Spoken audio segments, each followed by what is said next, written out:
দ্বিতীয় নম্বর কথা হলো, আমি রাজনীতি করব না বা রাজনীতি যাব না, এরকম আমার অনেক কথা আগে ছিল। তো অনেক সময় অনেক ছেলেপিলে আগে ভাগে বলে ফেলে যে আমি জীবনে বিয়ে করবো না। কিন্তু একটা টাইম আবার দেখা গেছে বাপ মা দাদাদের ধরে বেঁধে বলে বুঝি আবার আবার হয়েও যায়। আমি রাজনীতিতে এই জন্য আমার আসার ইচ্ছা ছিল না যে রাজনীতিতে যে কাজকাম হয় সে কাজ তো আমি এমনিতেও করতে পারছি। এতগুলো বাচ্চা কাচ্চার পড়াশুনো, social worker, relief, eye camp, বস্ত্র বিতরণ করে তো যাচ্ছি প্রতিনিয়ত। তো ওটা যারা করছেন তারা করুন, আমি যেটা করছি আমি করি। যে কথাটা ঠিক এই এই যে সিচুয়েশন আমরা এসেছি সময়ের দাবি, যেটা আমার এই ভাই বলছিলেন, আসলে এবারের ইলেকশনটা কোনো রাজনৈতিক কন্টেস্ট নয়। এবারের ইলেকশন বাংলার অস্তিত্ব টিকবে কি টিকবে না তারই কন্টেস্ট। এটা মাথায় রাখতে হবে যে ভোটে একবার হেরে গেলাম, আবার একবার জিতলাম, আবার হারলাম, আবার জিতলাম, বহুবার কিছু হতে পারে। কিন্তু আপনি ভাবুন তো, একই ভারতবর্ষের জাতীয় সীমানার ভিতরে বাঙালি মহারাষ্ট্রে যেয়ে ব্যবসা করতে পারবে না, বাঙালি গুজরাটে যেয়ে ব্যবসা করতে পারবে না, বাঙালি হরিয়ানাতে যেয়ে ব্যবসা করতে পারবে না, বাংলায় কথা বললে মার খেতে হবে, বাঙালি হওয়ার কারণে তাকে কফিনবন্দি করে বাড়িতে ফেরানো হবে, এবং বাঙালিদেরকে কেটে ছেটে বাদ দেওয়ার জন্যেই নতুন করে আবিষ্কার হলো লজিক্যাল ডিসক্রিপেন্সি। এটা শুধুমাত্র বাংলার জন্য। এবং তারপরে আবার কি না, বিচারাধীন করে রাখা হয়েছে 60 লক্ষ মানুষ। আমি এই জন্যই বললাম এটা শুধুমাত্র একটা রাজনৈতিক দলকে হারিয়ে বিধানসভা দখল করার লড়াই নয়। এটা আসলেই পশ্চিমবঙ্গ থাকবে না থাকবে না, পশ্চিমবঙ্গটা বাঙালিদের হাতে থাকবে না ব্রিটিশ দালালদের হাতে যাবে, তার চূড়ান্ত প্রমাণ আমাদের দিতে হবে এই সামনে ইলেকশন। আমার 3 নম্বর কথা হলো, খুব সোজাসুজি বলছি, যারা বাঙালি আর বাঙালির অস্তিত্ব শতাব্দী প্রাচীন, হিন্দু মুসলিম শিখ ইসাই মিলেমিশে থাকবার যে ঐতিহ্য ভারতবর্ষের রয়েছে, নানা ভাষা, নানা মত, নানা পরিধান, বিবিধের মাঝে দেখো মিলন। এখনো বহু জায়গায় হিন্দুর লাশ মুসলমানরা কাঁধে করে বেড়ায়, এখনো বহু জায়গায় মুসলমান মারা গেলে হিন্দুরাও শেষ শ্রদ্ধা জানাতে আসে, এখনো বহু জায়গায় বিয়ের বাড়ি শাদিতেও মুসলিম বন্ধুর বিয়েতে হিন্দু বন্ধুটাকেও যেতে হয়, আবার হিন্দু বন্ধুর বিয়েতে মুসলমান বন্ধুটাকেও যেতে হয়। এই যে ঐতিহ্য, ধর্ম যার যার, কিন্তু সামাজিক প্রেক্ষাপটে যে মিলেমিশে একাকার হয়ে আমরা এখানে আছি, বিশ্বাস করুন এই ঐতিহ্যটা আগামী দিন থাকবে না থাকবে না। যারা বলছে এটা হিন্দুর দেশ তারা যেমন ভুল করছে, যারা বলছে এটা মুসলমানের দেশ বানানো হবে, এই দুটো শক্তির উৎপত্তি স্থল একই জায়গাতে। আমার কথাগুলো ভালো করে বুঝবেন, তারপরে সমালোচনা করবেন। যারা বলছে মুসলিমদের তাড়িয়ে বাংলা ফাঁকা করে দাও, আবার কেউ বলছে সব মুসলমান এক হও, এই দুইটা রসুনির গোড়া একই জায়গায়।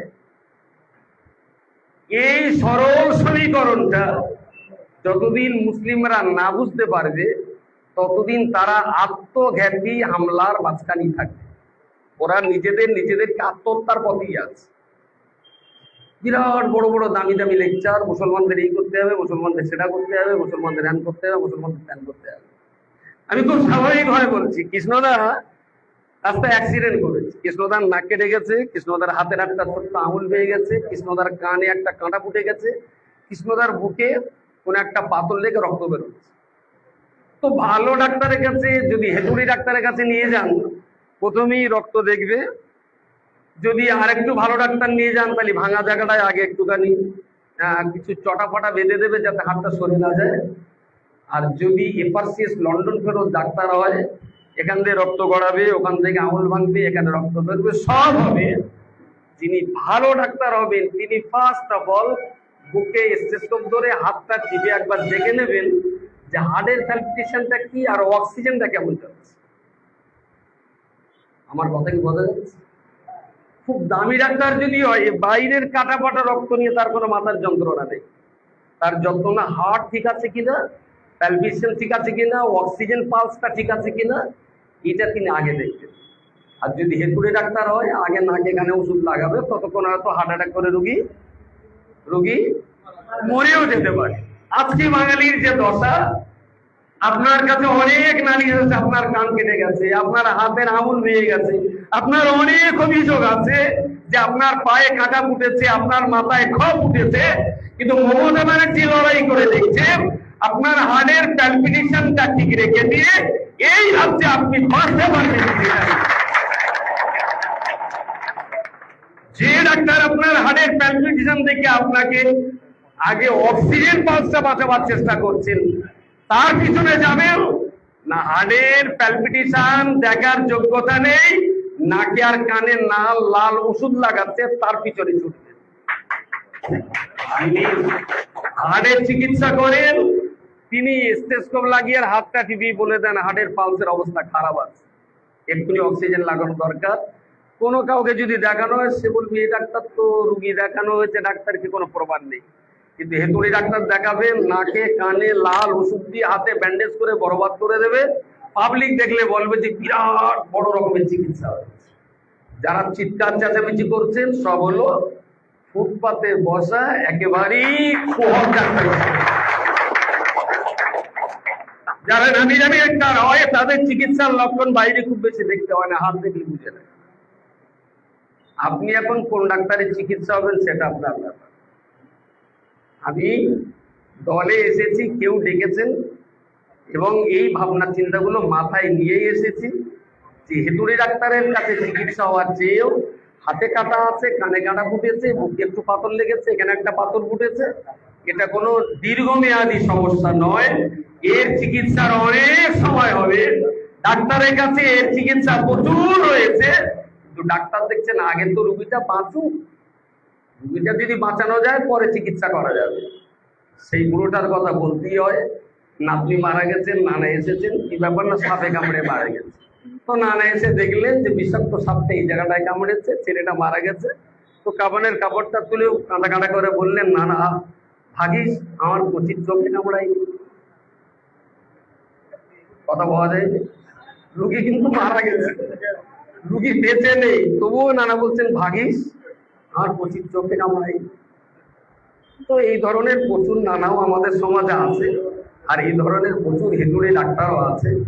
আমি শুধু অনুরোধ করছি, আমি কালকে একজন বলছিল যে সোশ্যাল মিডিয়া আপনাকে না প্রচুর গালাগালি দিচ্ছে। আমি বলি যারা আমাদের গালিগালাজ দিচ্ছে ওদেরকে পারলে একটু বাটা সন্দেশ খাইও, আর ওদের সঙ্গে একটু ভালো ব্যবহার করো। আপনাদেরকেও বলছি মাথা ঠান্ডা রাখবেন প্লিজ। কেউ আমার বিরুদ্ধে যদি কিছু বলে, একটা টু শব্দ উচ্চারণ করবেন না। যদি আপনি আমার লোক হন, যদি চিনতে পারেন, বাসে বসিয়ে একটা চা একটা বিস্কুট খাইয়ে পয়সাটা দিয়ে বলবেন এটা মাতিন সাহেবের পক্ষ থেকে তোমার গিফট। আরো একটু গালিগালাজ দিলে আরো দামি চা পাবে, দামি বিস্কুট পাবে। আমি এটা শুনতে খুব ভালোবাসি। আমি যখন চাষ করতে নেমেছি, আমার গায়ে কিছু কাদা লাগবে আমি জানি, আর আমি জেনে বুঝে এসেছি। তো আমি চাষ করবো, অথচ আমার গায়ে একটু কাদা লাগবে না, এটা তো হতে পারে না। মাথা খুব ঠান্ডা রাখবেন, ভালো থাকবেন। আর ভোটে জেতাটা আপনাদের কাছে একটা বিরাট অঙ্ক। আমি দেখছি 5-3 দিনে যে কে কত বেশি ভোটে আমাকে যেতে পারে। আর এই একটা করে ফুল হাতে তুলে দিচ্ছেন, আর মনে হচ্ছে আমার গাড়ি একটা করে পাহাড় চাপি। বিশ্বাস করুন, কিন্তু ফুল এক একটা বিষাক্ত পয়সা।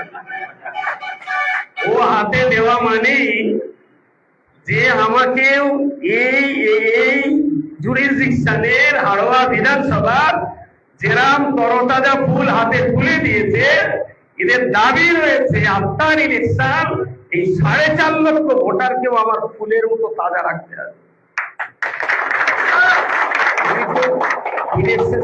একটা মানুষ 4.5 লক্ষ মানুষের মুখ দেখে বেড়ানো তো আমার পক্ষে সম্ভব হবে না। 4.5 লক্ষ মানুষের ফোন রিসিভ করার সময় তো আমার হবে না। যারা বলে সব করে দেবো, মিথ্যা কথা বলে, আমি পারবো না। তাই আপনারা যারা আমার সৈনিক আছেন, আপনার গ্রামের দুঃখ দুর্দশা ব্যথা বেদনা যদি আপনারা একটু গ্রামের কাজগুলো করেন, আর যে কাজটা আপনারা মনে করবেন যে আমার প্রয়োজন, 20টা কাজ, 50টা কাজ, 49টা আপনারা সামলে নিয়েছেন, মনে হচ্ছে একটা কাজ আব্দুল মাতিন হলে ভালো হতো, বলবেন, বুকে হিসেবে আপনার কাছে আমি চলে যাবো ইনশাআল্লাহ। বাকি সময় মতো আরো কথা হবে। বিশেষ কিছু কাজের দায়িত্ব দিয়েছেন, আমাকে চলে যেতে হবে। আমি খুব কষ্ট করে বসে রয়েছি, এক্ষুনি আমাকে অফিসে ফিরতে হবে। আমার জন্য দোয়া করবেন, সবাই ভালো থাকবেন।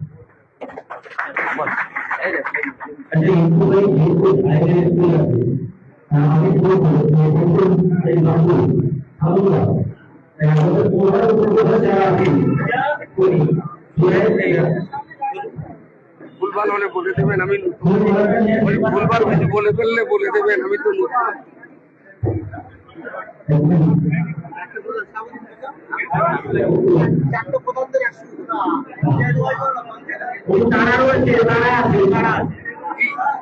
চেয়ারগুলো গ্যাস তুলে দেবেন।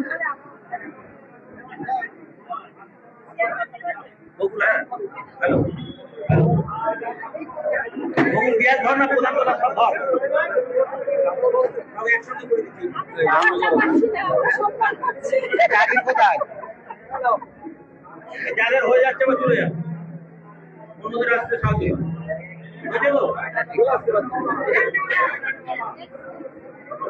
শুধু দোয়া করেন যেন এইটা